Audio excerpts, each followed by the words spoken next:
Yo, typical, fashion. Trying to get this in before midnight because I am a procrastinator and I am washed. Okay, so you're gonna get this robe right now and this drink. Uh-huh. All right, y'all. Well, I hope you're all enjoying this Friday evening. I'm about to jump into this entry. So June 18th, 2001. Dear Journal. Well, once again, I got my hopes up for nothing. Looks like I went to Sean's crib in vain. Well, I was nervous at first, but when I sat down, I loosened up surprisingly. We were just sitting there chilling, and I felt like something was gonna happen, but no, he let his friend come in and chill as well. His friend wouldn't get the message and just leave already. Sean was acting all stupid, constantly asking me what was wrong as though he didn't know. Well, nothing happened, so I was just like, I'm going to work, and for him playing me like that, I left. When I got to my job, I didn't even kiss him. All I know is that if I go tomorrow and he plays me again, that's the last straw. Hormone rage. My God, this is so cringy, even for me, reading a lot of this shit. All right, let me get back. So, oh my God, today I called Rose and asked her about Randy. She actually lost her virginity, but not in a bathroom, on a floor. Jesus.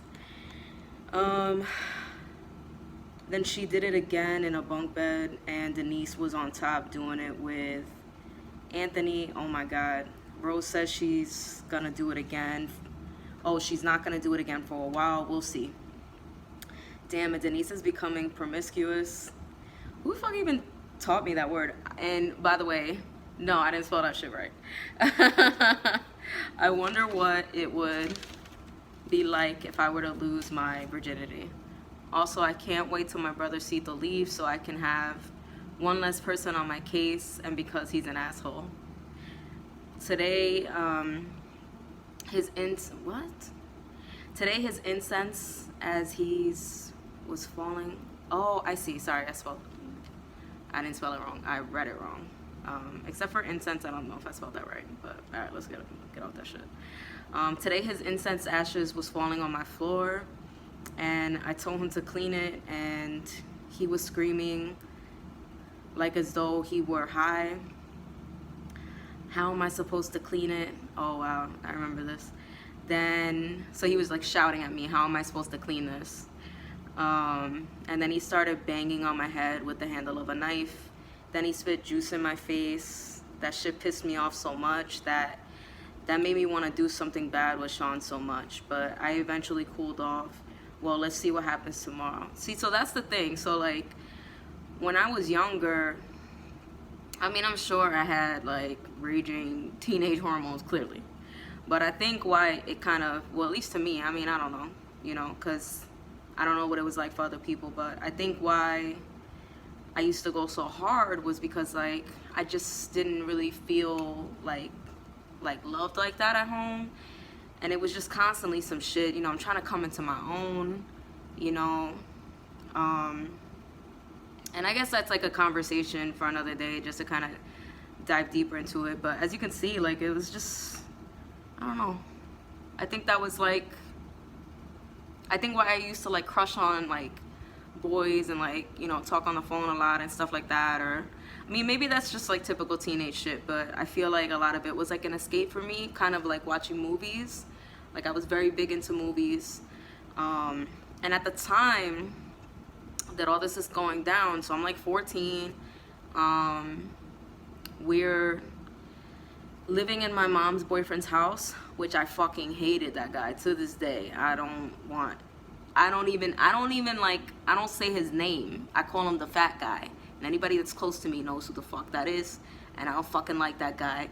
He was a fucking like creep to the max. I'm sure he's still like that.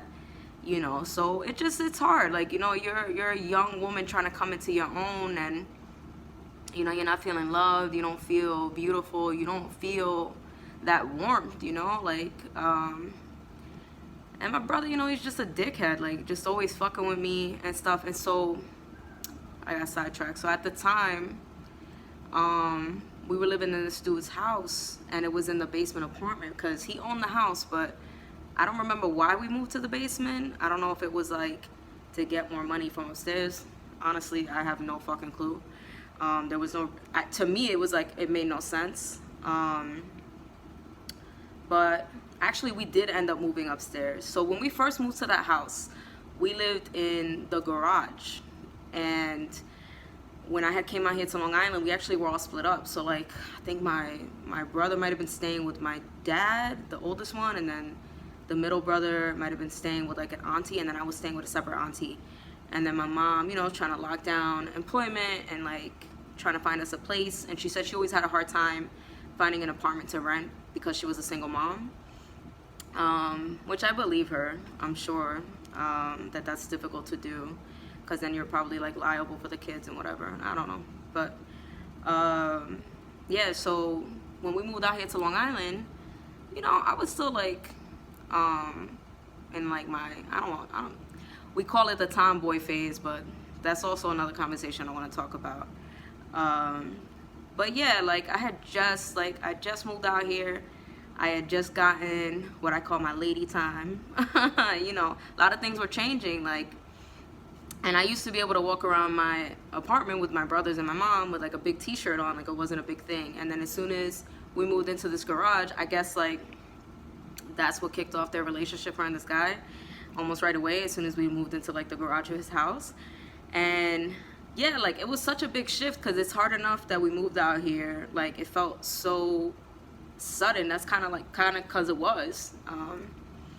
And you know, immediately it was like, oh, you can't walk around with your big t-shirt anymore. You have to put on pants and stuff. And then we moved into the basement with this guy because again, it's his house.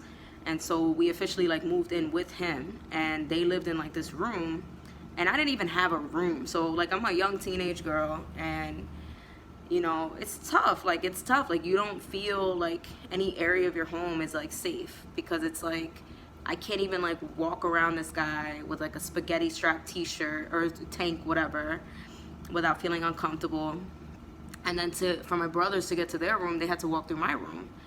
So they get my room. It was like this like little sliver of a thing, and my bed was like against the wall. So like my mom had to come in there to like do laundry, and again my brothers would have to walk through, and they would have like different guests and just be rowdy and just plain disrespectful, especially my older brother, my eldest brother.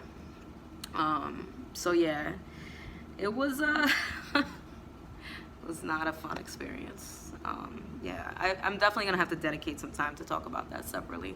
I feel like there's just so much more to it, but I did not expect to get into this like this, because I remember this incident. I just, you know, you don't think about that shit all the time, so you know, it's not like it's like top of mind, but reading it over, I remember it, because I think I had like a bureau or something, and or a dresser, whatever the fuck, and he used to like open up his door, and I think what it was, he probably used to put his incense on top of my bureau. Again, like just feeling constantly disrespected. Like I can't even have my own things or nothing, or my own space. And that's like what kicked off the fight, because I was asking him to clean up his stuff. And that was another thing too, because the older I got, the more I started to speak up. And yeah, I used to get into it with him, my mom, a lot, which I'm sure that's gonna come up a bit more.